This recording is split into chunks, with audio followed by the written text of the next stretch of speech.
If you like to add colour to your sketches, in this video I'm going to show you some of the ways in which I do that and some of the media that I use that are convenient to carry, not too expensive, but allow you to get a good range of results and are practical to carry with you when you're out in the field. You can get a really nice range of pencils that have nice colours for drawing with and give a bit of variety to the usual black and greys. This is I think it's burnt sienna, and it's a relatively soft pencil, but it gives a really nice drawing line.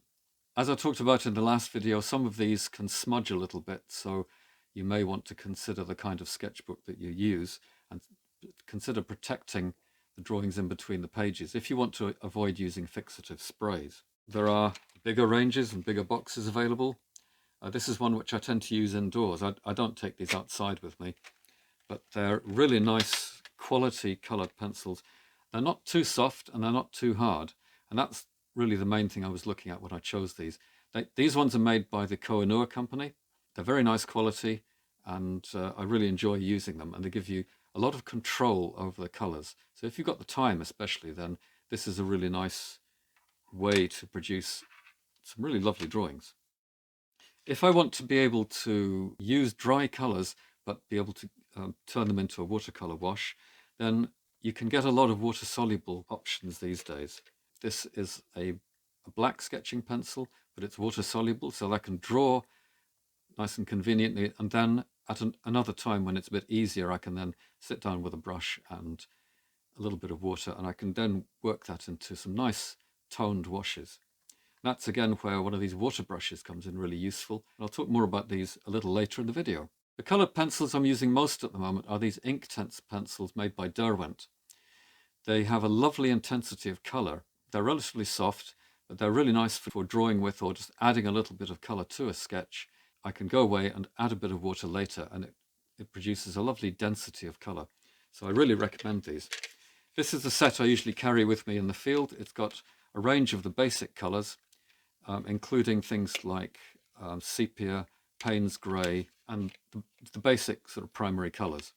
If you want to do actual watercolour washes outside, and I do this quite a lot as well, it's useful to get one of these small size watercolour boxes. Now this is a very old one. It's made of metal. This is one that was given to me by my father. It's got a nice little feature in the bottom, which is a little loop which you can use to put your thumb through to make it easier to hold, and it opens out nicely to give you a couple of mixing areas on here, and I just keep a bit of cloth over it to mop things up. But then I've got a series of pans inside here. As you can see, they're pretty well used. I've had these for years, and again, some of these are legacy colours that I've had, but it's a range that I'm used to. There's also space in here for one of the very small folding brushes, which can be useful as an extra thing to keep with this, so you've always got a brush available. As you can see, I don't clean it up very often. It's pretty rough and ready, but it works well for me.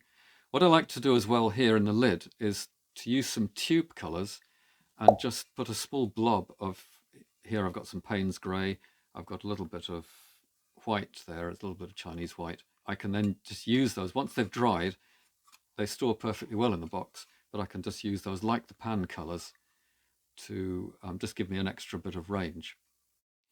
If you can't find a box of watercolours like this, if your budget's really tight, you've got a limited range available, then one thing you can do is maybe get one or two nice tube colours and just do this thing of putting a blob of those colours into a small pot that you can, or a small tin that you can carry with you and use as a little painting box.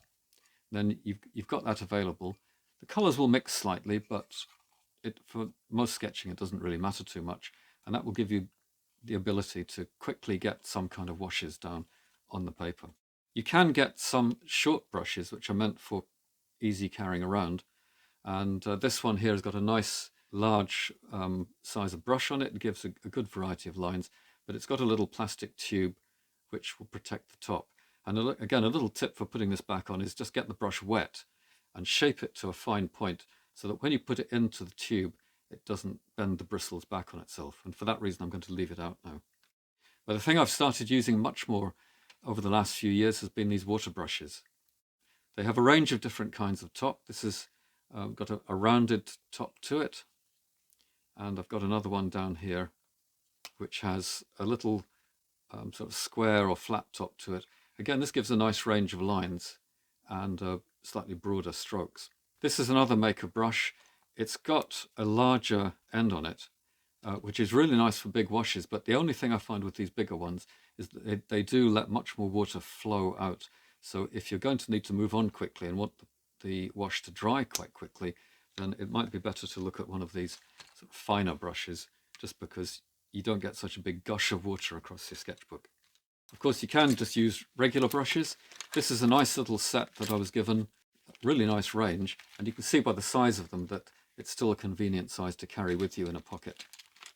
And with that, I would then carry a bottle for a little bit of water.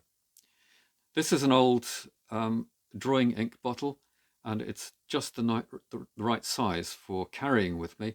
It's made of glass, but it is nice and strong, and you can put just enough water inside there to water your brush and even wash it off as well. What are some of your favourite materials for sketching and for adding colour to sketches? What sort of colours do you like to use? Do you prefer dry colours or watercolours? Let me know in the comments below. So we've looked at a range of materials to use for sketching, but how do you feel about actually going out and doing some sketching, especially out in public? What for you is the biggest barrier to actually getting started with sketching? I'm going to look at a few of these issues in the next video.